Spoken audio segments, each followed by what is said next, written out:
पानीको थोपा हो, त्यही पानीको थोपा। सल्ल बगेको गङ्गामा त्यो पानीको थोपा टप्प चुइदा गङ्गा जल भएर बग्छ। हो त्यही पानीको थोपा कुनै पातमा शीत बनेर झर्दा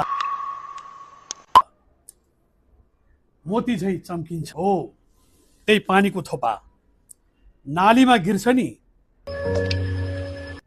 नालीमा झर्छ, त्यो नाली नै बन्छ।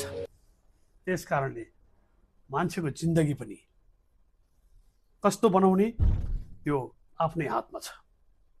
नाली बनाउने अथवा गङ्गाजल बनाउने अथवा मोतीको दाना जस्तै चम्किलो बनाउने हो। मान्छेको सङ्गत पनि असलसँग सङ्गत गर्दा असल नै बनिन्छ, दुर्जनसँग सङ्गत गर्दा दुर्जनै बनिन्छ। त्यस कारणले 100 जना साथी चाहिँदैन, जम्मा 5 जनाले पुग्छ। 5 जना साथी 100 जना भन्दा धेरै माथि। 5